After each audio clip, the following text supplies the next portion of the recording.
باللہ من الشیطان الرجیم بسم اللہ الرحمن الرحیم الحمد للہ الذی نور قلوب العارفین بنور معرفتہ واثبت فؤاد انبیائہ واولیائہ بقصص الانبیاء والمرسلین وأكمل إيمان المسلمين والمؤمنين بولاية علي أمير المؤمنين عليه السلام.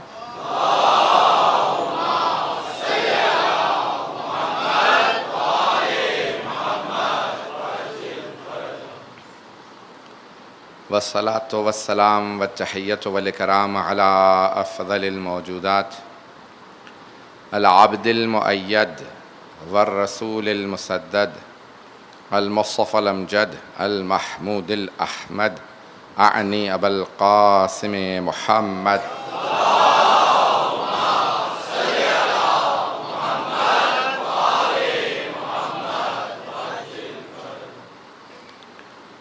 وعلى روحه ونفسه وصهره ووسيه سيد الأتقياء والأصفياء مولا الموالي امام المتقين علي بن ابي طالب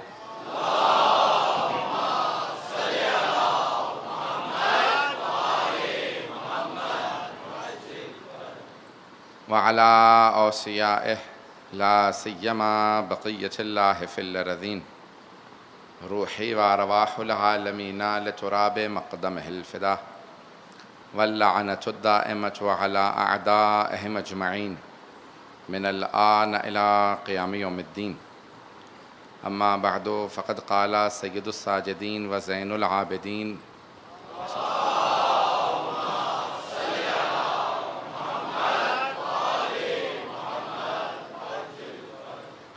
اللهم وحملة العرش الذين لا يفترون من تسبيحك صلوات على محمد وعلى محمد.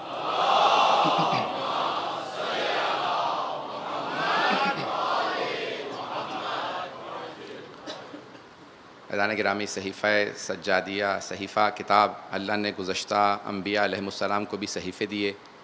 سورہ اعلیٰ 87واں سورہ، اس میں اللہ صحف ابراہیم و موسیٰ ذکر کرتا ہے کہ وہ صحیفے جو ابراہیم و موسیٰ کو دیے گئے، حضرت ابراہیم علیہ السلام حضرت موسیٰ علیہ السلام کو دیے، تو صحیفے آتے رہے. کتاب اور صحیفہ، کتاب مکمل ضابطہ حیات، اور ایک صحیفہ جیسے گزشتہ انبیاء کو کتابیں بھی دی گئیں، صحیفے بھی دیے گئے. تو صحیفہ کاملہ، صحیفہ سجادیہ کو کہا جاتا ہے، جو ایک مکمل ضابطہ حیات ہے کسی بھی اہل ایمان کے لیے. آپ نے لفظ عرفان سنا ہوگا. عرفان کی بھی دو اقسام لوگ پیش کرتے ہیں، عرفان نظری اور عرفان عملی. نظری کو بہت سے ہمارے علماء نہیں مانتے، جیسے آغا بہجت عرفان نظری وغیرہ کو نہیں مانتے، عرفان عملی کو مانتے ہیں. یعنی آپ کا مسلح ہی آپ کا عرفان ہے. توجہ رکھیے گا، عبادت ہی عرفان ہے. اس میں اعمال کی کتابیں علماء نے ترتیب دی ہیں. مفتاح الفلاح شیخ بہائی کی کتاب پہلی کتاب ہے، اقبال الاعمال ہے. آخری کتاب عرفان کی صحیفہ سجادیہ ہے.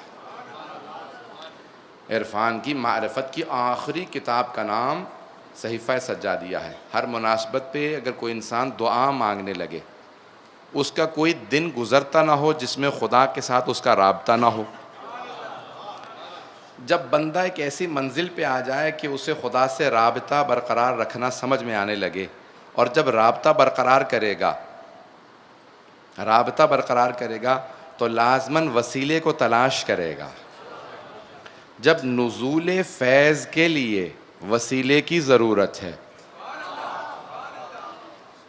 اپنے بچوں کے لیے خاص طور سے اس اصطلاح کی تشریح کر دوں گا، وضاحت کر دوں. نزول، نازل ہونے کے لیے. فیض، نعمتیں. قرآن بھی اللہ کا فیض ہے. اللہ کی ساری نعمتیں فیض ہیں، فیض الہی ہیں. جب نزول فیض کے لیے واسطے کی ضرورت ہے، دوبارہ اللہ جو بھی فیض بھیجتا ہے وہ بھی واسطے سے بھیجتا ہے. اللہ نے کوئی فیض نہیں بھیجا بغیر واسطے کے. قرآن بھی دیا تو یہ نہیں کہا پہاڑوں پہ بھیجا ہے لے آؤ، کہا میں نے اپنے حبیب کے دل پہ قلب پہ اتارا ہے، ان سے حاصل کرو. ہمیں اللہ نے قرآن بھی بغیر واسطے کے نہیں دیا. مجمع کی توجہ ہو، اس جملے کو دوبارہ دہراؤں گا. قرآن بھی بغیر واسطے کے نہیں دیا، کہا حبیب سے قرآن کو حاصل کرنا. اور پیغمبر بھی قرآن کو اکیلا نہیں چھوڑ گئے. بہت پیارے انداز سے سن. حبیب خدا بھی قرآن کو اکیلا نہیں چھوڑ گئے، کہا انی تارکن فیکم الثقلین، میں تم میں دو گراں قدر چیزیں چھوڑے جا رہا ہوں، اللہ کی کتاب اور اپنی اطرت، اپنے اہل بیت. اچھا، اب کچھ لوگوں نے ایک نعرہ لگا دیا، حسبنا کتاب اللہ، ہمیں اللہ کی کتاب کافی ہے. جس نے سب سے پہلے نعرہ لگایا تھا وہی سب سے پہلے در اہل بیت پہ آیا، اور آنے کے بعد کہا یا علی کچھ لوگوں نے قرآن سے سوال کیا ہے، قرآن سے دکھائیے جواب کہاں ہے. تو میرے مولا نے کہا تم نے تو کہا تھا قرآن کافی ہے. کہ یا علی نہیں، قرآن سے دکھائیے. میرے مولا نے ہاتھوں میں لیا قرآن، بغیر دیکھے ایک مرتبہ کھولا، کا یہاں جواب ہے. توجہ ہو، قرآن کھولا، کا یہاں جواب ہے. سوال کرنے والے نے پوچھا یا علی بغیر دیکھے آپ نے کیسے بتایا یہاں جواب ہے؟ کہا پڑھ لو، اگر سمجھ میں آئے تو مان لینا. پڑھا کہ ہاں اب آپ نے کہا ہے تو سمجھ میں آ رہا، جواب اسی آیت میں ہے. میں اپنے انداز سے پیش کروں. میرے مولا نے قرآن کھولا ہوگا، آیت نے نکل کے سلام کر کے بتایا ہوگا.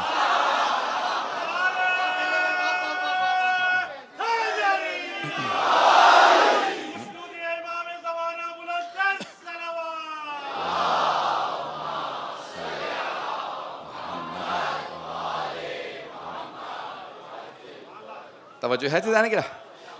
میرا دل کہتا ہے، میں اپنے انداز سے پیش کر رہا ہوں، مورخین نے تو اور انداز سے لکھا ہے. وہ کہتے ہیں قرآن جیسے مولا کے ہاتھوں میں دیا، مولا نے قرآن کھولا، کہا یہاں جواب ہے. تو مولا نے کہا یہاں جواب ہے. میرا دل کہتا ہے آیت نے نکل کے سلام کر کے بتایا ہوگا، اس سوال کا جواب میں ہوں. بھائی دیکھیں، جب قرآن وارث کے ہاتھوں میں آتا ہے تو حق کھول دیتا ہے. جب وارث کے ہاتھوں میں آتا ہے تو حق کھول دیتا ہے، جب غاصب کے ہاتھوں میں جاتا ہے حق چھپا لیتا ہے. تو عزیزان گرامی، مولا نے قرآن کھولا کہ یہاں پہ جواب ہے. پڑھنے کے بعد سب نے کہا ہاں واقعی یہیں پہ جواب ہے. عزیزان گرامی، قرآن بھی حبیب خدا نے یہ نہیں کہا اکیلا چھوڑ کے جا رہا ہوں، کہا قرآن بھی اہل بیت کے ساتھ ہے، یہ دونوں ساتھ ساتھ رہیں گے، کبھی جدا نہیں ہوں گے.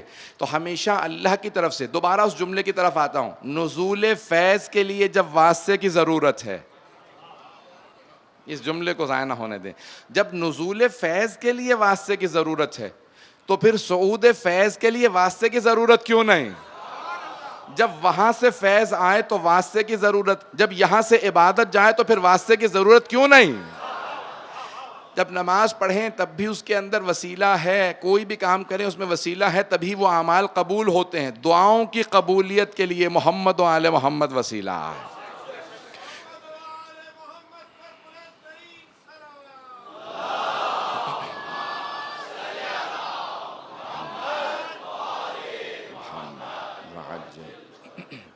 تو عزیزان گرامی، میں نے آج تیسری دعا سے متعلق، اب دیکھیں ہر روز اگر صرف ایک ہی دعا پیش کروں تو بہت مشکل ہو جائے گا، لیکن آج مجبور ہوں، آج بھی پھر ایک ہی دعا پیش کروں گا. چوتھا دن ہے، پھر آئندہ آنے والے دنوں میں بھی شاید ایک ایک دعا، جتنی دعائیں پیش کر سکا پیش کر دوں گا اس عشرے کے دوران. سننا پسند فرمائیں گے؟ اب اس دعا کا نام ہے حاملان عرش کے متعلق امام کی دعا. اب دیکھیں امام علیہ السلام، میں نے پہلے دن کہا تھا یا دوسری مجلس میں کسی میں کہا تھا کہ امام کے خطبوں پہ پابندی تھی. تو امام نے کہا خطبے پہ پابندی لگا سکتے ہو، دعا پہ تو پابندی نہیں لگا سکتے. امام نے جو باتیں خطبے میں کہنی تھی دعا کی شکل میں انہیں پیش کیا ہے. تو بڑے بڑے علمی معارف کو دعا کی شکل میں پیش کیا. اللہم، جب کہتے ہیں نا اللہم کسی بھی دعا کے شروع میں، تو اس سے مراد ہے یا اللہ، او اللہ، اے پروردگار. تو اللہم، اب یہ ائمہ علیہم السلام نے ہمیشہ دعاؤں کے شروع میں کہا وحملۃ عرشک، اور تیرے جو عرش کو اٹھانے والے فرشتے ہیں، الذین لا یفترون من تسبیحک، جو کبھی بھی تیری تسبیح سے اگتاتے نہیں. یہ پوری کی پوری دعا فرشتوں سے متعلق ہے. تو امام کہتے ہیں ان پہ بھی درود بھیج، ان پہ بھی صلوات بھیج. اللہ سے کہہ رہے ہیں، جیسے ہم کہتے ہیں اللہم صلی علی محمد و علی محمد، امام نے فرشتوں سے متعلق بھی کہا. توجہ رکھیے گا. سورہ توبہ کے اندر ہے خذ من اموالہم صدقہ تطہرہم، اے میرے حبیب جب آپ کے صحابہ آئیں تو ان کے اموال سے زکوٰۃ لیجئے. جب زکوٰۃ لیں، آپ جب زکوٰۃ لیں گے تقسیم کرنے کے لیے فقراء میں، تو ان کا مال پاک ہو جائے گا. جب زکوٰۃ لیں تو طاہرہم، تو مال پاک ہوگا. فصلی علیہم، تو آپ ان پہ درود بھیجیں. قرآن کی آیت ہے، بہت گھبرا کے سن رہے ہیں. فصلی علیہم، ان پہ درود بھیجیں. عزیزان گرامی، جب چھوٹا بڑے کے لیے کہتا ہے درود بھیجو تو عظمت کا اقرار ہے. جب ہم جیسے آل محمد کے لیے کہتے ہیں اللہم صلی علی محمد و آل محمد، تو ہم عظمت کا اقرار کرتے ہیں. اور جب کوئی بڑا چھوٹے کے لیے درود و سلام، درود بھیجے یا صلوات بھیجے یا کچھ بھی صلوات کہے، تو اس سے مراد دعا ہوتی ہے. ان کی طرف سے دعا ہے، ہماری طرف سے عظمت کا اقرار ہے.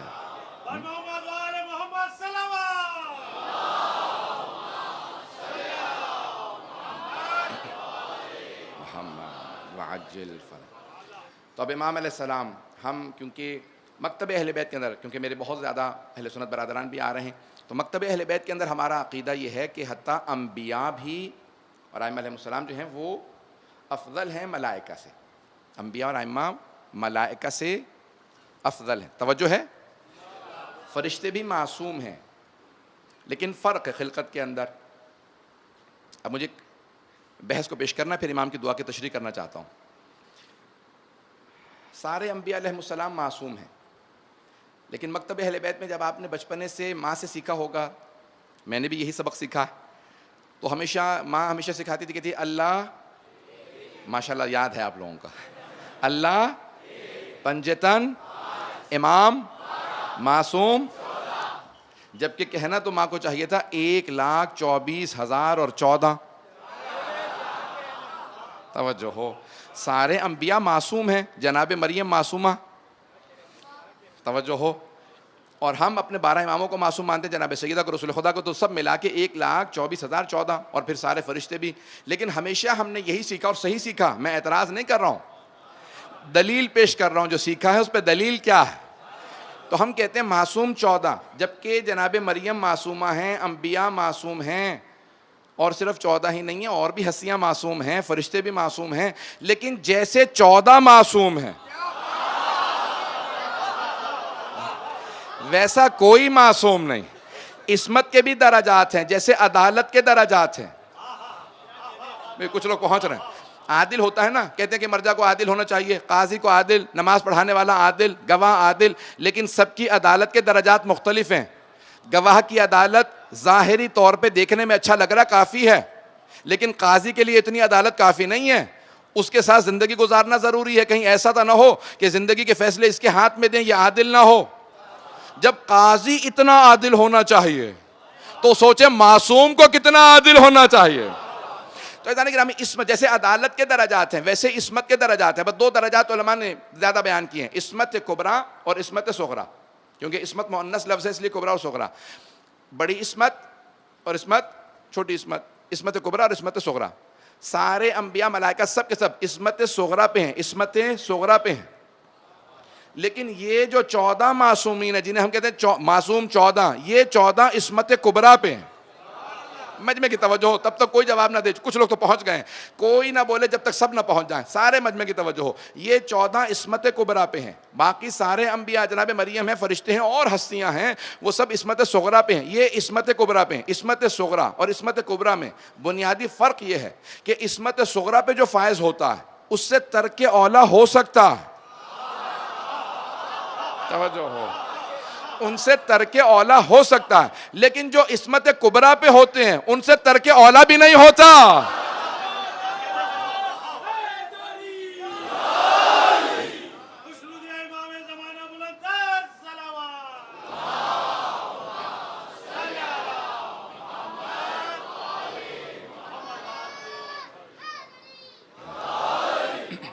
توجہ فرما رہے ہیں سیدھا نہیں کر.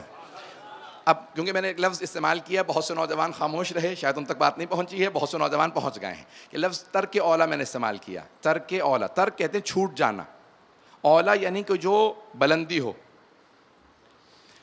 ترک اولیٰ ہو سکتا ہے، لازمی نہیں کہ ہو.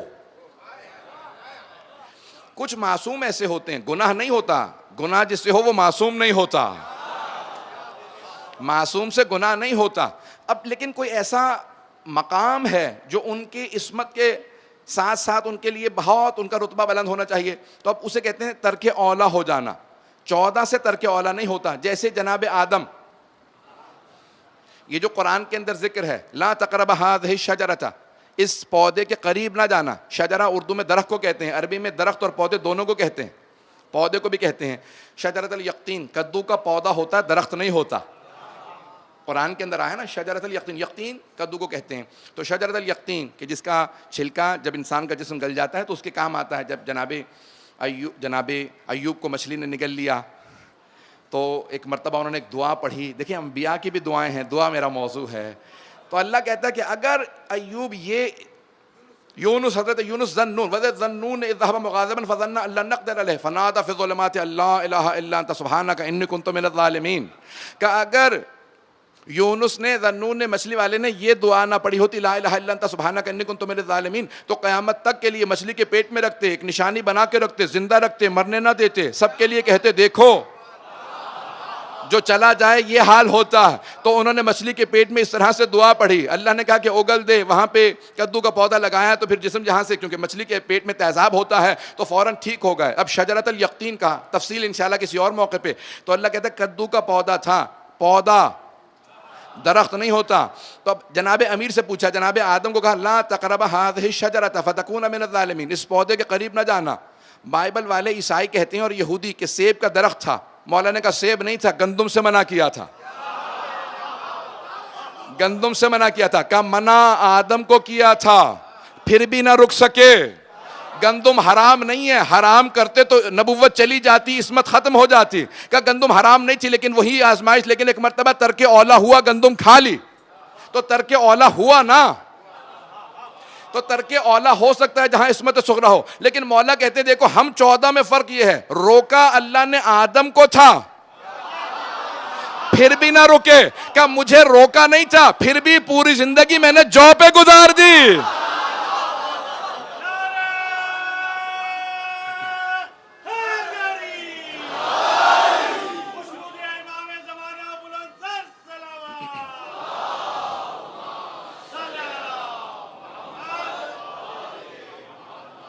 توجہ ہے ذہن کہ جناب آدم کو اللہ نے منع کیا تھا لیکن پھر بھی ایک مرتبہ انہوں نے اس گندم کے دانے کو استعمال کیا، لیکن کہا مجھے روکا نہیں تھا پھر بھی میں نے پوری زندگی جو پہ گزار دی۔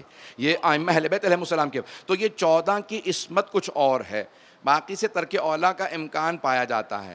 اب میں یہاں پہ ایک جملہ پیش کر رہا ہوں، تو اب امام فرماتے ہیں، کہا کہ یہ تمام کے تمام جو تیرے فرشتے ہیں یہ تیری عبادت کر رہے ہیں، کچھ حاملان عرش ہیں جنہوں نے عرش کو اٹھا رکھا۔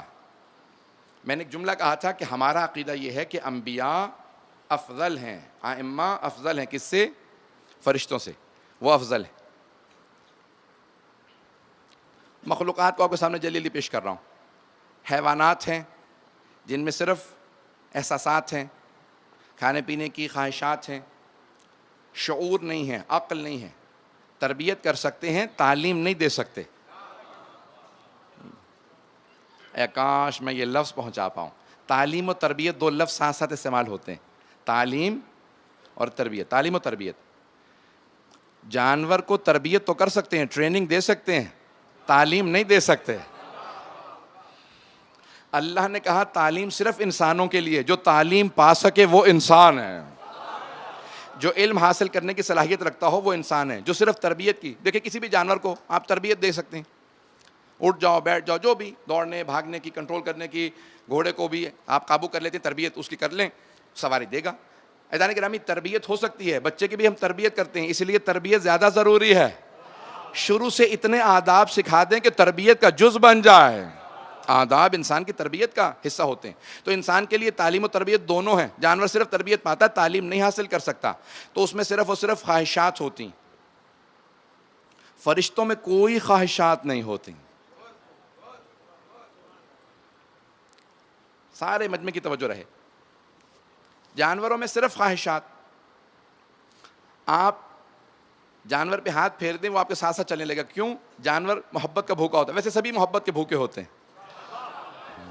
ایک جملہ آ گیا ابن سینا کا پیش کر رہا ہوں. ابن سینا بہت بڑے فلسفی بھی تھے لیکن بہت بڑے طبیب تھے, حکیم تھے. یہ ابن سینا کا ظاہراً جملہ ہے یا حکیم لقمان کا, دونوں میں سے کسی کا جملہ ہے. کسی نے کہا کوئی ایک ایسی دوا بتائیں جو ہر بیماری کا علاج ہو, ایک دوا بتا دیں ہر بیماری کا علاج. تو انہوں نے کہا محبت. یہ ایک ایسی دوا ہے جو ہر بیماری میں کام آ جاتی ہے. تو سوال کرنے والے نے کہا اور اگر محبت کام نہ آ رہی ہو, ہم کسی کو محبت دے رہے ہیں تربیت کرنے کے لیے پھر بھی وہ ٹھیک نہیں ہو رہا, کہا پھر ڈوز بڑھا دو. پتہ نہیں توجہ ہے یا نہیں. کہا محبت اور زیادہ دینے لگو, کہیں نہ کہیں تو جا کے وہ ایک مرتبہ اس کا دل پسیجے گا. جانور کو بھی ہاتھ پھیر دیں ساتھ چلنے لگتا ہے, محبت کا بھوکا ہوتا ہے, ماریں گے تو فوراً ٹکر بھی مارے گا. توجہ ہے یا نہیں ہے؟ عزیزان گرامی عجیب و غریب کیفیت ہے, اس میں صرف جذبات ہیں, فرشتوں میں صرف عقل ہے, جذبات خواہشات نہیں ہیں. اب امام نے اس دعا کے اندر پیش کیا ہے کہ جتنے بھی یہ ملائکہ ہیں, ملائکہ کے اندر کوئی بھی خواہشات نہیں ہوتی, اس لیے گناہ نہیں ہوتے. جب خواہش ہی نہیں ہے تو گناہ کیسا؟ اب انسان وسط میں ہے, اس میں دونوں چیزیں ہیں, شعور بھی ہے, عقل بھی ہے اور خواہشات بھی ہیں. اگر خواہشات کا بندہ بن جائے تو جانوروں سے بدتر. میں اگر پہنچا پاؤں خواہشات کا اگر بندہ بن جائے, خواہشات ہی کے سامنے پیروی, جو خواہش آ گئی اس کو اپنے ذہن پہ سوار کر لیا, تو پھر جانوروں سے بدتر. ارے جانوروں سے بدتر کیوں؟ اس میں پھر بھی عقل تو ہے. کا کیوں؟ اس جانور میں تو بالکل عقل ہی نہیں ہے, اس لیے خواہشات کے پیچھے چل رہا. عقل ہوتے ہوئے خواہشات کا بندہ بن گیا. اب یہ جانوروں سے بدتر ہے. قرآن کی آیت ہے اولئک کالانعام بل ہم اضل, یہ جانوروں مویشیوں جیسے ہیں, بلکہ اللہ کہتا ہے نہیں, ان سے بھی بدتر.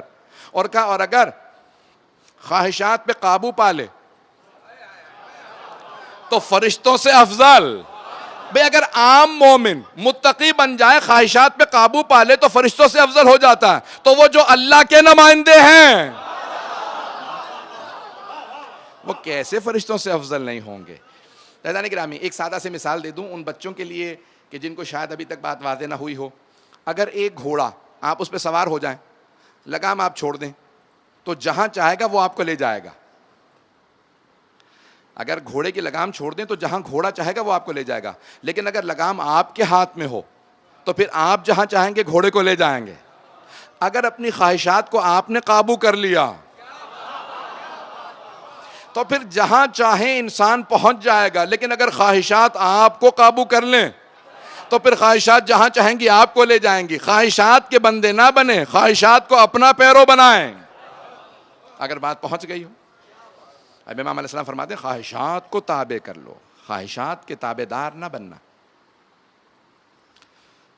میرے کو ساتھ جب میں ان کے پاس جاتا تھا پڑھنے کے لیے 20-25 سال پہلے, ہاں تقریباً 24-25 سال, تو میں کہنے لگے کھانا کا وقت ہے یہ کھا لیجئے. میں نے کہا نہیں میں یہ خشک پیاز نہیں لیتا. اگر اس کو کہنے لگے اچھا پھر آپ اپنی خواہشات کے بندے ہیں نا. اب میں بالکل اس وقت نوجوان تھا تو برا سا لگا کہ بھئی میں خواہشات کا بندہ کیسے ہوں. اس زمانے میں ابتدائی تعلیم تھی, دینی تعلیم, میں کالج میں پڑھتا تھا پڑھنے. کہا خواہشات کے بندے نہ بنے. استاد کی آج تک بات نہیں بھولتی. کہا یہ اللہ نے جب حلال قرار دیا ہے تو کسی مقصد سے حلال قرار دیا ہے. خواہشات کے تابع نہ بنے. انسان جو اپنے اوپر اس کے حکم کو نافذ کر لے وہ اس کا بندہ. شاید میں نے کبھی ایک مثال پہلے دی ہو, تھوڑی سی اور وضاحت کے ساتھ ایک اور مثال دے دوں پھر بات کو آگے بڑھاؤں گا. سننا پسند فرمائیں گے؟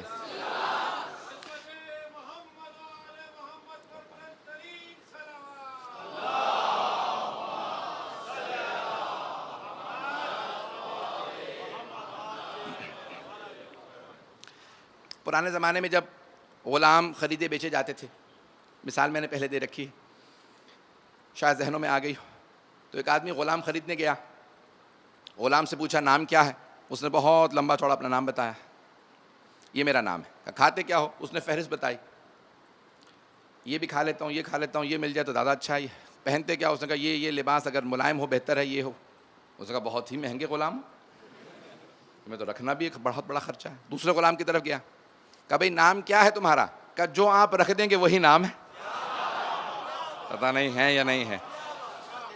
کبھی آپ آقا اگر بن رہے ہیں, خریدنے لگے ہیں, تو جو آپ نام رکھ دیں گے وہی میرا نام ہے. کہا کھاتے کیا ہو؟ کہا جو دیں گے وہی کھاؤں گا. کہا پہنتے کیا ہو؟ کہا جو عطا کریں گے وہی پہنوں گا. بھئی جو آقا کی مرضی کا غلام ہو وہی عبد ہوتا ہے. جو مولا کی مرضی کا تابع دار ہو وہی عبد ہوتا ہے. بندگی ضروری ہے. اپنی مرضی خالق کو نہ بتائیں, اس کی مرضی جاننا چاہیں. دعا انسان کو عبد بناتی, بندہ بناتی. تو امام اس دعا کے اندر اللہم وحملۃ عرش کا, تیرے عرش کے حاملان, تیرے عرش کو اٹھانے والے, فرشتوں سے متعلق ہے. امام نے فرشتوں کی بہت سی اقسام بتائی ہیں. اب دیکھیں عظمت آل محمد یہ ہے کہ اس زمانے میں جہاں ابھی سائنس خلا میں نہیں گئی, اسپیس میں نہیں گئی, چاند پہ نہیں پہنچے لوگ, چاند کے بعد ہی اسپیس میں جاتے ہیں نا, نہ چاند پہ گئے, نہ اسپیس میں گئے, نہ باہر کی مخلوقات سے کوئی رابطہ, کچھ نہیں جانتے, لیبارٹری نہیں بنی تھی. اس زمانے میں چوتھے امام زمین پہ بیٹھ کے خاک نشین بوریا بچھا کے ابا میں پیوند لگے ہیں, ہاتھوں کو اٹھا کے وہ دعا مانگ رہے ہیں جس میں ساری کائنات کے حالات بیان کر رہے ہیں. ہم ایسوں کو اپنا امام مانتے ہیں. اگر بات واضح ہو رہی ہو. عزیزان گرامی, اتنی باریکیاں امام علیہ السلام نے اس دعا کے اندر پیش کی ہیں. اب حاملان عرش کا, تیرے عرش کو اٹھا رکھا. مجھے مجمع کی توجہ چاہیے باریکی. میں نے کہا پہلے دن کہا تھا, چوتھی مجلس ہے, کہ میں نے علمی موضوع لیا ہے اور جتنا آپ میرا ساتھ دے رہے ہیں, نبھا رہے ہیں, تو میں بے انتہا ممنون ہوں کہ آپ سن رہے ہیں, مجھے برداشت کر رہے ہیں. جس محبت سے آپ لوگ آتے ہیں, دیکھتے ہیں, آپ کے چہرے مجھے بتا رہے ہوتے ہیں, آپ مجھ سے خود پڑھوا رہے ہیں, تو آپ کی محبت مجھ سے پڑھوا رہی ہے. عزیزان گرامی, محبتوں کی نظر کر رہا ہوں, آپ کی عقیدتوں کی نظر کر رہا ہوں. اب امام کتنی باریکیوں سے فرشتوں کے حال بتا رہے ہیں. کون بتا سکتا ہے کہاں تک فرشتے, کس کس مخلوق کی کیسی کیسی مقدار ہے, کتنے پر ہیں, کتنا قد ہے, کتنا وجود ہے. امام فرماتے ہیں پروردگارا یہ تیرے سارے فرشتے, اتنا بڑا عرش ہے, تیرے عرش کو اٹھائے کھڑے ہیں, اور کیسا تو خالق ہے, تو نے انہیں بطن نہیں دیا, پیٹ نہیں دیا کہ انہیں بھوک لگے, پیاس لگے. ان کی بھوک کا جواب تو نے ان کی تسبیح و تقدیس رکھ دیا. وہ تسبیح کرتے جاتے ہیں, ان کا پیٹ بھرتا چلا جاتا. پتہ نہیں توجہ ہے یا نہیں ہے. جناب سلمان فارسی کہتے ہیں میں ایک مرتبہ حبیب خدا رسول خدا کے ساتھ سفر میں تھا, تو اچانک میں نے ایک دراج دیکھا, پرندہ دیکھا, ایک تیتر ہے کا صحرا کے اندر. کہا یا رسول اللہ, یہ اس صحرا کے اندر پرندہ, دور دور کہیں نہ دانا نہ پانی, یہ زندہ کیسے ہے؟ کہا سلمان, علی نے تمہیں پرندوں کی زبان سکھا نہیں دی تھی؟ کہا یا رسول اللہ, مدینۃ المعاجز ہے, شیخ بہرانی کی کتاب ہے, تفصیل میں 8 جلدوں کے اندر معجزات لکھی ہیں آل محمد کے. تو محمد و آل محمد نے کیا کہا؟ رسول خدا نے کہا زبان نہیں سکھا؟ کہا سکھائی تھی. کہا پھر خود ہی کیوں نہیں پوچھ لیتے یہ زندہ کیسے ہے؟ تو جناب سلمان کہتے ہیں, جناب سلمان فارسی کا, میں نے اس پرندے سے پوچھا, کہا بتا تو زندہ کیسے ہے؟ کہا سلمان, جب بھی مجھے بھوک لگتی ہے محمد و آل محمد پہ صلوات پڑھتا ہوں, اور جب پیاس لگتی ہے ان کے دشمنوں پہ لعنت بھیجتا ہوں.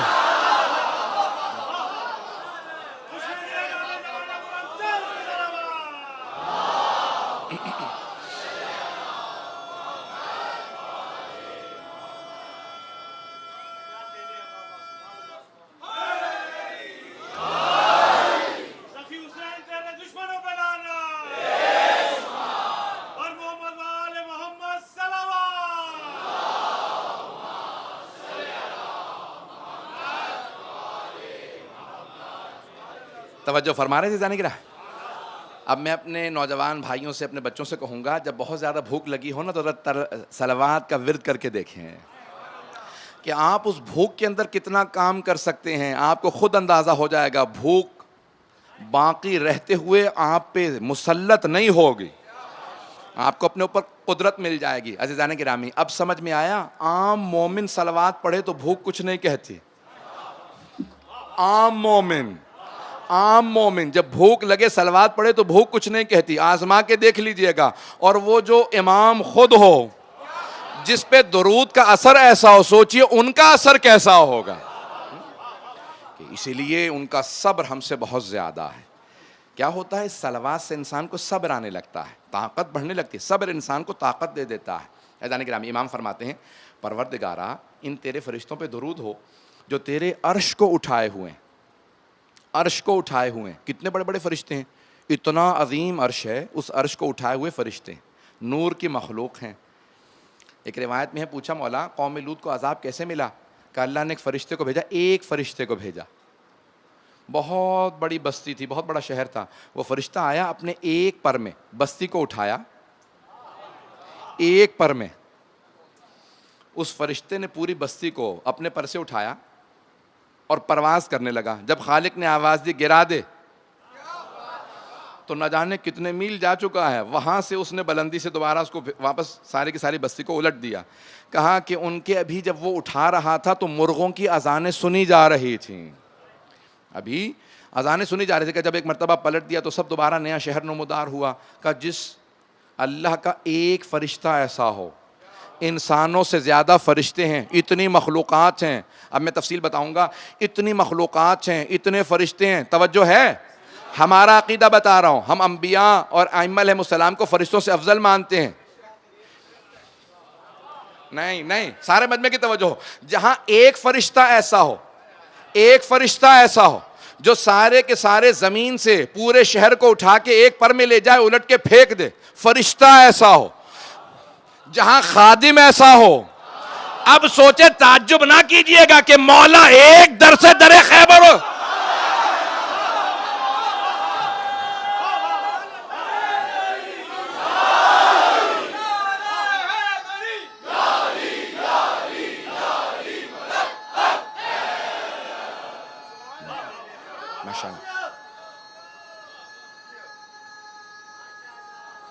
ماشاءاللہ.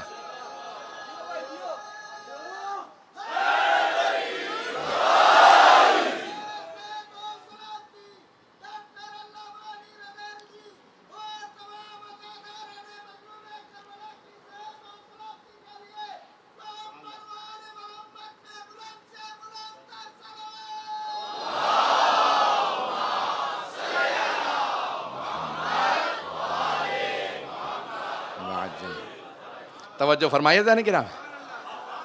حقیقت محمدی ہے. اصل رسول خدا ہے, ان کی تجلی کا نام جبرائیل ہے. جملہ میں کہہ گیا ہوں, تجلی ہے ان کے نور کی تجلی کی. یہ فرشتے, بھئی دوبارہ حدیث پیش کر رہا ہوں. یا احمد لولاک لما خلقت الافلاک, اے احمد اگر آپ نہ ہوتے میں یہ زمین و آسمان خلق نہ کرتا. خالق کہتا ہے میں تھا, کچھ نہیں تھا, میں نے کچھ کو خلق کیا. ایک نور خلق کیا, اس نور کے دو ٹکڑے کیے. ایک کو مقام محمود پہ رکھا, نام محمد رکھا. دوسرے کو مقام اعلیٰ پہ رکھا, نام علی رکھا. پھر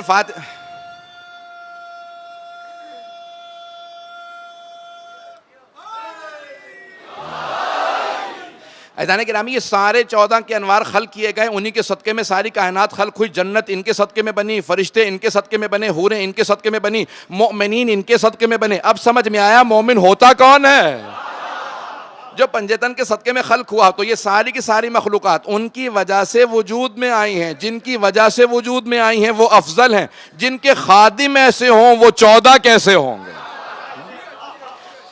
محمد و آل محمد علیہ السلام کی عظمتیں بہت زیادہ ہیں. تو اب یہ تمام فرشتوں کی خلقت کو امام بیان کر رہے ہیں. اگر سننا چاہیں میں اور کچھ تفصیل میں جانا چاہتا. تو امام کہتے ہیں حاملان عرش, جو عرش کو اٹھائے ہوئے فرشتے ہیں. پھر امام کہتے ہیں پروردگارا وہ تیرا اسرافیل جو تیرے انتظار میں آج تک ہزاروں سال سے کھڑا ہے, کس دن اجازت ملے میں سور پھونکوں گا. سور جس دن, جس سے قیامت آئے گی.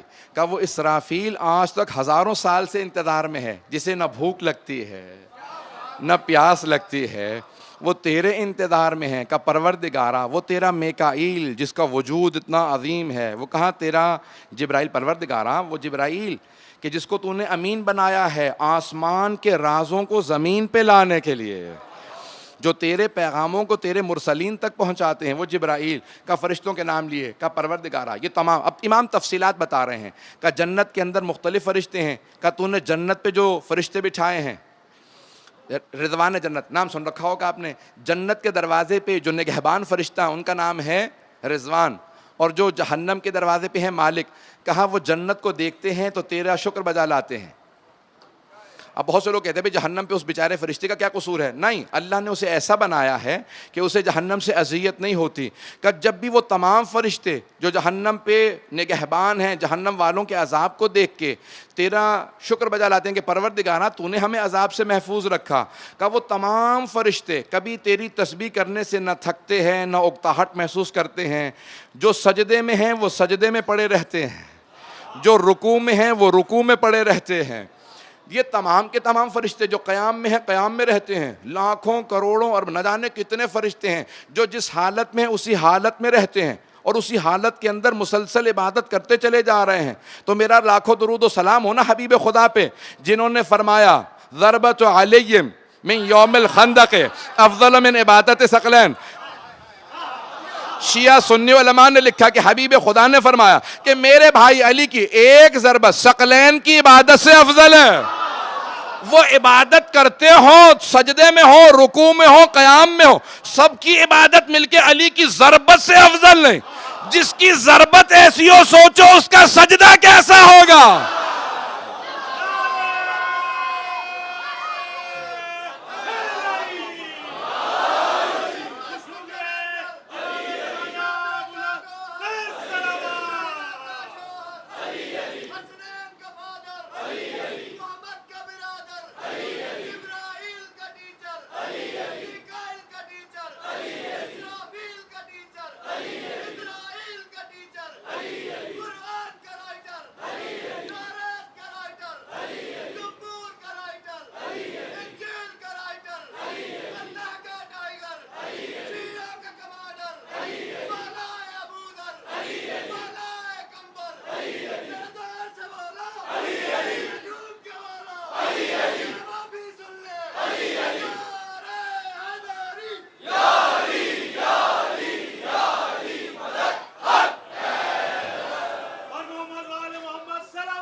توجہ فرما رہے ہیں عزیزان گرامی. یہ کتنے ملائکہ کی اقسام امام بیان کر رہے ہیں کہ کیسے کیسے فرشتے ہیں. اب یہ جو بیان کیا ہے نا پیغمبر اسلام نے پر کا تصور، اب بہت سے جو سائنس پڑھنے والے ہیں وہ بعض اوقات احادیث پڑھنے کے بعد تعجب کرنے لگتے ہیں اور مذاق اڑانے لگتے ہیں کیونکہ وہ سمجھ نہیں رہے ہوتے. پیغمبر اسلام نے جو الفاظ استعمال کیے، آئیے ذرا میں تشریح پیش کروں، شاید سمجھ جائیں، شاید میں سمجھا پاؤں، اگر سننا پسند فرمائیں. یہ جو کہا نا پر ہیں، یہ ہم نے پرندے کو دیکھنے کے بعد وہ کہتے ہیں بیلنس کیسے ہوگا کہ کسی فرشتے کا ایک پر ہے، کسی کے 2 پر ہیں، کسی کے 3 پر ہیں، کسی کے 4 پر ہیں، کہ جتنے رتبے بڑھتے چلے جاتے ہیں اتنے پر ہیں. بھئی یہ پر نہیں، یہ ہمارے سمجھانے کے لیے ہیں، یہ ان کے رتبات ہیں. جب پیغمبر اسلام سے صحابہ نے پوچھا یا رسول اللہ معراج پہ آپ گئے کیسے تھے؟ کہ براق پہ. اب بہت سے افراد آج تک تعجب کرتے ہیں اور معاذ اللہ مسخرہ کرتے ہیں کہ بھئی جب پوچھا کہ بھئی براق کیا ہے تو کہا کہ تمہارے گھوڑے جیسی سواری ہے جس کے پر ہیں. تو کہا بھئی ایسا کوئی گھوڑا ہوتا ہی نہیں جس کے پر ہوں، اور کیسے پیغمبر اسلام گئے؟ ارے یہ ان کے سمجھانے کے لیے پیغمبر نے کہا، پیغمبر اسلام نے نہیں کہا. پیغمبر اسلام نے کہا ان کے سمجھانے کے لیے کہ جیسے تمہاری سواری گھوڑا، تمہاری سواری گھوڑا، اس کے اگر پر لگا دو تو میری سواری براق، میری سواری براق ہے. اب آئیے ذرا لفظ براق کو دیکھتے ہیں، خود سمجھ میں آ جائے گا. یہ گھوڑا نہیں ہے، کہا براق ہے. براق برق سے ہے، برق کہتے ہیں بجلی کو. اور سائنس نے یہی کہا ہے کہ جب تک کہ سپیڈ آف لائٹ سے تصور، توجہ ہو، جب تک سپیڈ آف لائٹ سے یعنی روشنی کی، نور کی رفتار سے سفر نہ کرو تو انسان خلا سے باہر نہیں نکل سکتا. تو پیغمبر نے وہی کہا نا، سپیڈ آف لائٹ سے گیا تھا تو ماننا پڑے گا وہ بھی نور ہے جس پہ سوار تھے.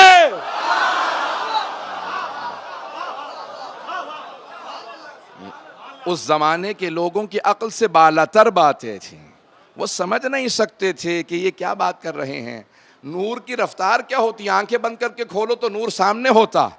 امیر المومنین نے کہا نہیں، تم آنکھیں بند کرو، سورج بہت فاصلے پہ ہے، جیسے ہی آنکھ کھولتے ہو دوبارہ روشنی پہنچ چکی ہوتی ہے.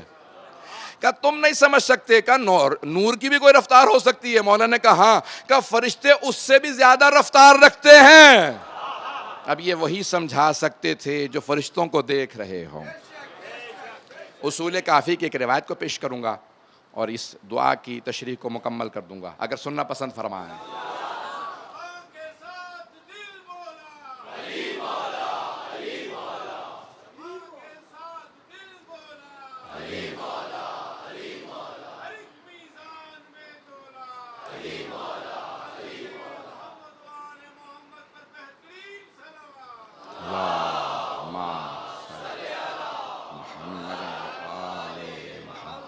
وعجل عزیزان گرامی، اصول کافی کی روایت ہے، حبیب خدا فرماتے ہیں یا علی انکا تسمع ما اسمع و ترا ما ارا، یا علی جو کچھ میں سنتا ہوں آپ بھی سنتے ہیں، جو کچھ میں دیکھتا ہوں آپ بھی دیکھتے ہیں، لیکن باقی سب ایسے نہیں ہیں، وہ کچھ نہ سنتے ہیں نہ دیکھتے ہیں جو میں دیکھتا ہوں میں سنتا ہوں۔ جب وحی نازل ہوتی تھی تو جناب امیر سب سے کہتے تھے ہٹ جاؤ وحی آ رہی ہے، توجہ، جناب امیر سب سے کہتے ہیں ہٹ جاؤ پیغمبر پہ وحی آ رہی ہے۔ کہ یا علی ہم تو دیکھ رہے ہیں پیغمبر سامنے بیٹھے ہیں، یہ آپ کو کیسے معلوم؟ کا تم وہ نہیں دیکھ رہے جو میں دیکھ رہا ہوں۔ عظمت امیر المؤمنین آل محمد کی عظمت کو نہیں سمجھ سکتے۔ عزیزان گرامی، پیغمبر اسلام کچھ ایسی کیفیات میں فرماتے ہیں، میں ایسی کیفیات میں ہوتا ہوں کہ لا یتحمل، کوئی نہیں سمجھ سکتا کہ میرا مقام کیا ہے۔ اور وہ تمام ملائکہ جو مختلف جگہوں پہ موجود ہیں، مولا فرماتے ہیں قبروں کے اندر تک فرشتے موجود ہیں، اسی خلا میں اسی فضا میں کتنے فرشتے موجود ہیں۔ چند جملے پیش کر رہا ہوں، دل میں رکھ کے جائیے گا جملوں کو، خاص طور سے اپنے بچوں کے لیے، نوجوانوں کے لیے۔ فرماتے ہیں کہ بعض اوقات اتنے فرشتے فضا میں ہوتے ہیں کہ مولا خوش بھی ہوتے ہیں اذیت ناک بھی ہوتے ہیں، کہاں کہ جب تم ہمارا ذکر کرتے ہو وہ خوش ہوتے ہیں، کہ لیکن اگر تم کسی اور مومن کی غیبت کرو تو بہت اذیت ہوتی ہے۔ کہا اگر تعفن پھیل جائے کہیں پہ، کوئی تعفن ہے نا، اس کی بو سے برداشت نہیں ہوتا، کہ جیسے غیبت کرنے کے بعد ان کے لیے جیسے تعفن سا آنے لگتا ہے، وہ فرشتے فضا سے دور ہو جاتے ہیں۔ اور آپ نے حدیث قصہ کے آخر میں دیکھا ہے نا، وحفت بہم الملائکۃ واستغفرت لہم الا ان یتفرقوا، کہ جہاں پہ بھی ذکر محمد و آل محمد ہو اس مجلس کو چاروں طرف سے فرشتے اپنے احاطے میں لے لیتے ہیں، پہلے آدمی کے آنے سے جمع ہوتے ہیں، جب تک آخری فرد چلا نہ جائے وہ فرشتے موجود رہتے ہیں۔ اب اسی فضا کے اندر نہ جانے کتنے ملائکہ موجود ہیں، وہ سارے فرشتے اس فضا میں ہوتے ہیں، میں اور آپ دیکھ نہیں پاتے، ہمارے گناہ اتنے ہیں۔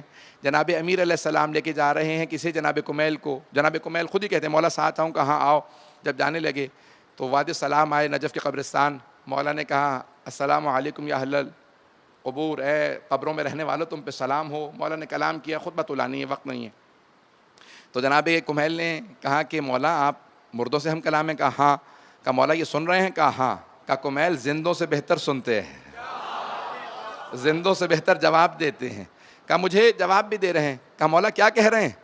کہا کہ یا علی جو کچھ ہم سے وعدے کیے گئے تھے وہ سارے وعدے قرآن کے پورے ہوئے، قرآن نے جو کچھ کہا تھا ان گناہوں سے اجتناب کرو، اسی گناہوں کا ویسا ہی عذاب تھا، جو نعمتوں کا وعدہ کیا تھا ویسی ہی نعمتیں ملی ہیں۔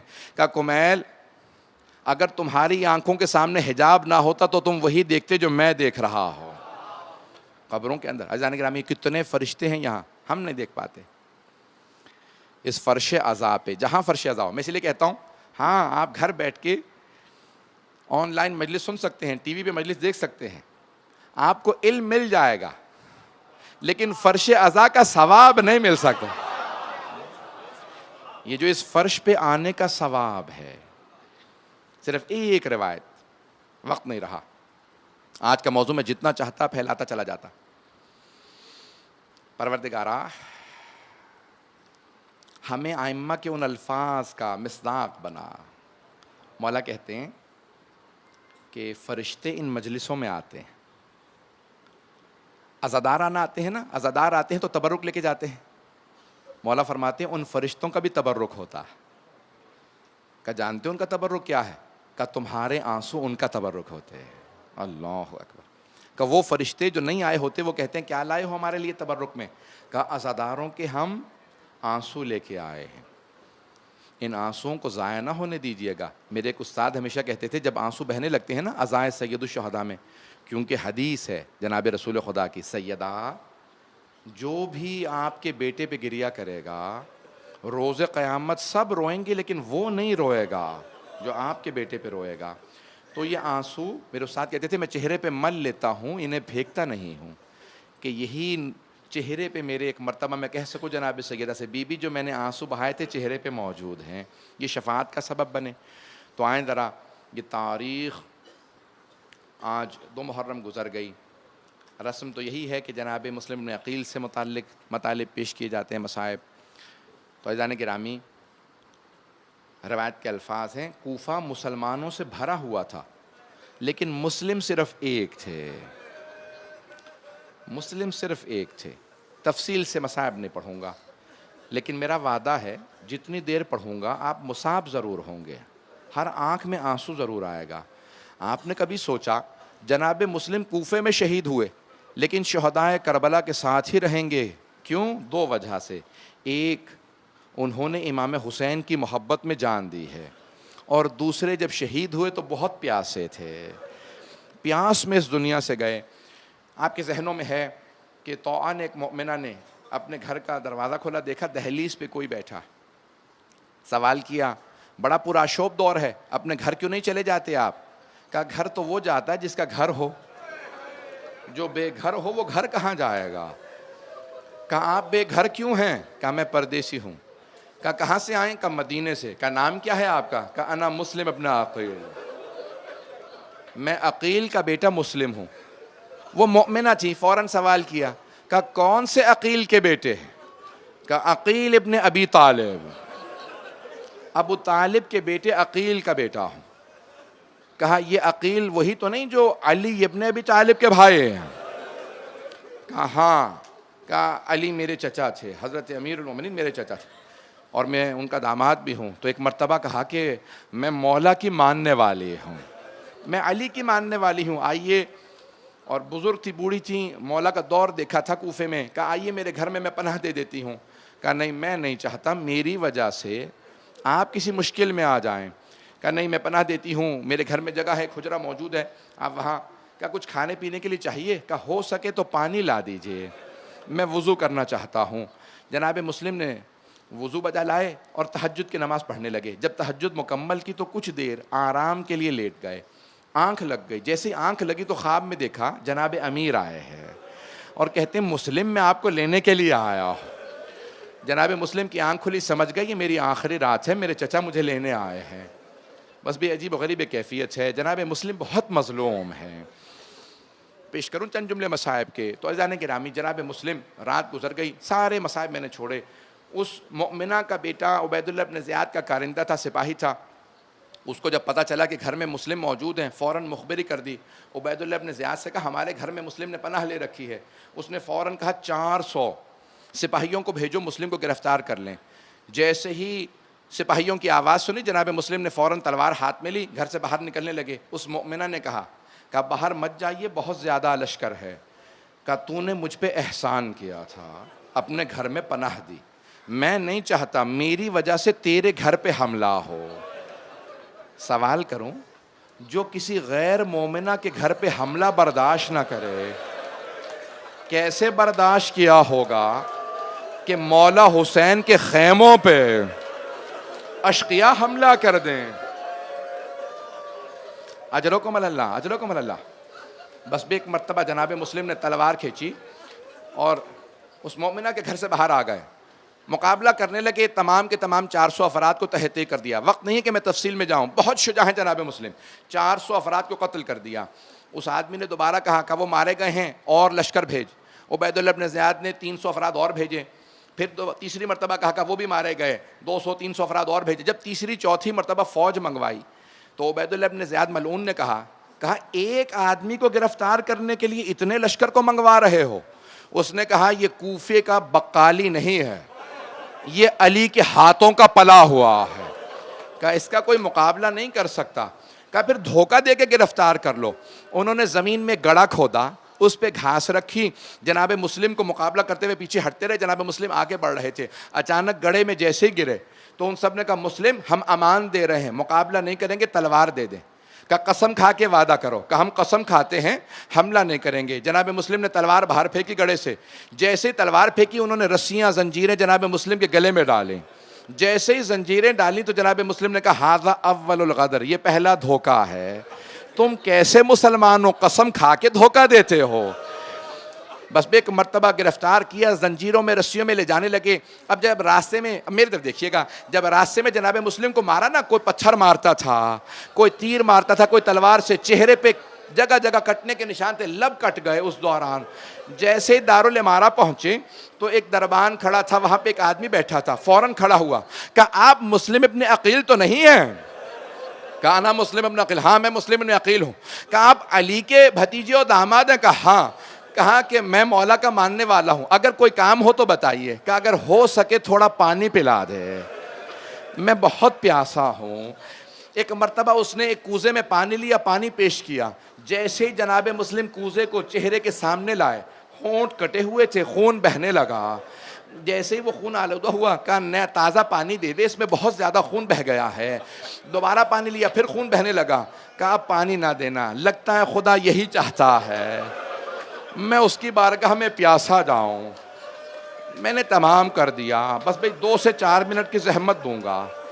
ایک مرتبہ رسیاں باندھ کے جناب مسلم کو دارالامارہ کے اندر لے گئے، سامنے تخت کے اوپر عبید اللہ بن زیاد بیٹھا تھا۔ ایک آدمی نے کھڑے ہو کے کہا کہ مسلم تم نے امیر کو جھک کے سلام نہیں کیا، کہا میرا امیر صرف حسین ہے، لا امیری سوال حسین، میرا کوئی امیر نہیں سوائے حسین، کہ میں صرف حسین کو اپنا مولا مانتا ہوں، اسے اپنا مولا نہیں مانتا، اسے سلام نہیں کروں گا۔ فوراً عبید اللہ، بہت تفصیل ہے، عبید اللہ بن زیاد نے کہا جاؤ جا کے چھت پہ لے جاؤ اور مسلم کا سر قلم کر دو۔ انہوں نے ہاتھوں کو پشت پہ باندھا اور ایک مرتبہ جناب مسلم کو دارالامارہ کی چھت پہ لے گئے، بہت بلندی پہ، گھٹنے زمین پہ رکھے اور ایک مرتبہ کہا گردن سامنے لے آئے، ہم گردن قلم کریں گے۔ تو دیکھا جناب مسلم کی آنکھوں میں آنسو ہیں، رو رہے تھے۔ پوچھا کیا بات ہے، رو کیوں رہے ہو؟ کہا میں اپنے لیے نہیں رو رہا، میں نے مولا حسین کو خط لکھا ہے، مولا کوفے آ جائے، کب میں پچھتا رہا ہوں میرے مولا عراق آ رہے ہیں۔ یہ کوفہ ایسا نہیں کہ حسین یہاں آئے۔ ہاتھ جوڑ کے جملہ کہہ رہے ہیں آپ کے مولا حسین تو بہت دلیر ہیں، ساتھ میں عباس ہیں۔ کہا نہیں، مجھے اس بات پہ بھی صدمہ نہیں کہ مولا آ رہے ہیں، لیکن صدمہ اس بات پہ ہے مولا اپنی بہنوں کے ساتھ آ رہے ہیں۔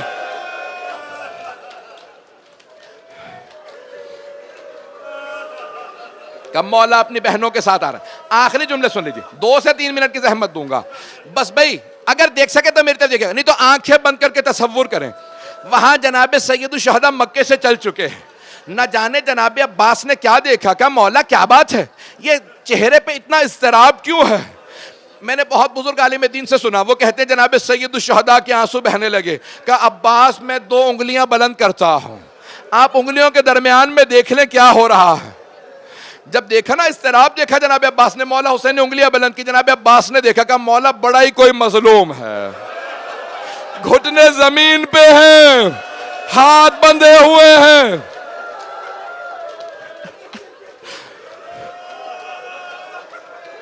مولا حسین نے کہا کہ عباس ذرا غور سے دیکھو، کہا مولا سر جھکا ہوا ہے، میں دیکھ نہیں پا رہا، کسی عمارت کی چھت پہ ہے، میرے طرف دیکھیے گا۔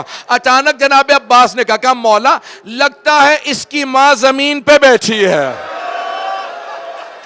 کسی نے برقعے کا دامن پھیلا رکھا تھا، جب سر گرے گا تو میرے دامن میں آ۔ میرا دل کہتا ہے مولا حسین نے کہا ہوگا عباس یہ اس کی نہیں میری ماں ہے۔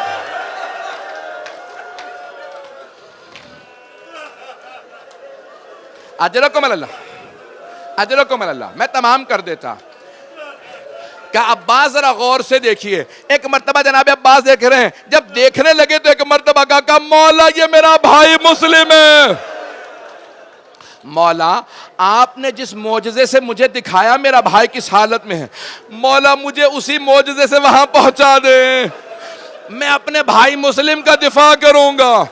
ایک مرتبہ جلاد نے تلوار چلائی، سر قلم ہوا، زمین پہ آیا، بی بی نے آغوش میں لیا، جناب مسلم کے جسد کو کوفے کے بازاروں میں پھرایا گیا۔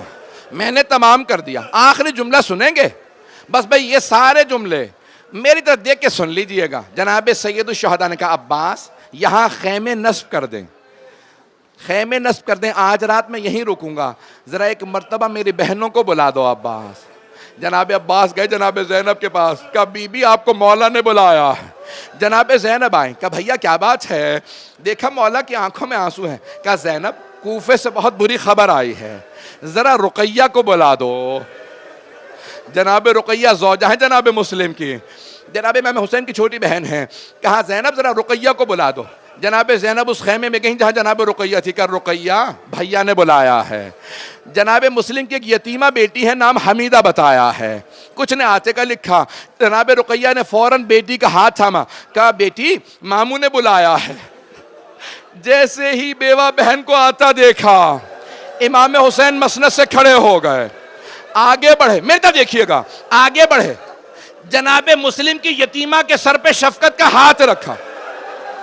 جیسے ہی سر پہ ہاتھ رکھا نا، جناب حمیدہ خاتون نے، ہاشمی بچی تھی، فوراً کہا ماموں میرے بابا خیریت سے ہیں؟ ماموں جانیے آپ نے جیسے میرے سر پہ ہاتھ رکھا، یتیموں کے سروں پہ ہاتھ ایسے رکھا جاتا۔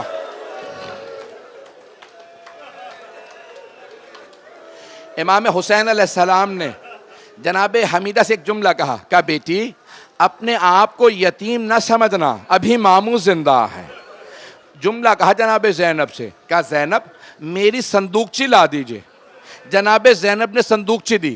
اب روایت کے الفاظ ہیں، امام حسین نے صندوقچی سے 2 بالیاں نکالیں، اپنے ہاتھوں سے مولا حسین نے جناب حمیدہ کے کانوں میں بالیاں پہنائیں۔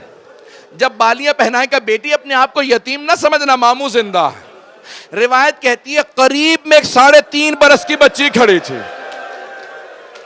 ایک 3.5 برس کی بچی کھڑی تھی، وہ بچی دیکھ رہی تھی اگر کوئی بچی یتیم ہو جائے اس کے سر پہ شفقت کا ہاتھ رکھا جاتا، اس کے کانوں میں نئی بالیاں پہنائی جاتی ہیں۔ سن کے میں ہاتھ جوڑ کے کہہ رہا ہوں، میرے جملوں کو سنیں، میرے طرف دیکھیے۔ بچی بہت چھوٹی 3.5 برس کی، سمجھ گئی، بچی چاہتی تھی یتیموں کے سر پہ ہاتھ رکھا جاتا، نئی بالیاں۔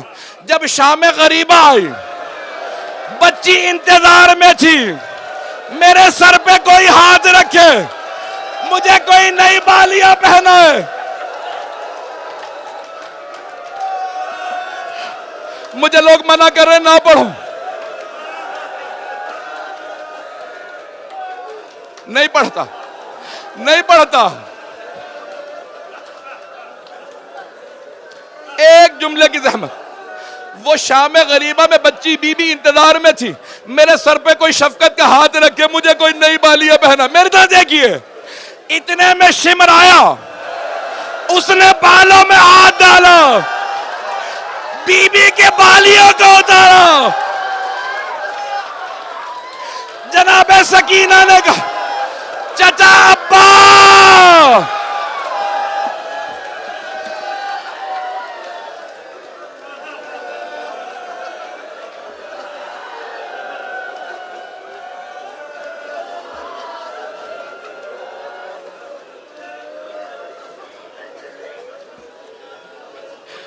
الا لعنت اللہ علی القوم الظالمین وسیعلم الذین ظلموا ای منقلب ینقلبون۔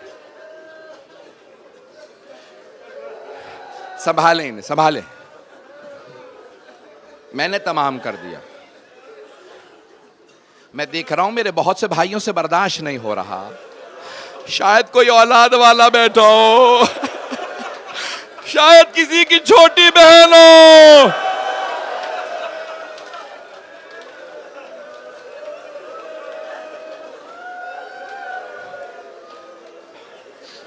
بس بھائی صرف ایک واسطہ، پروردگارا،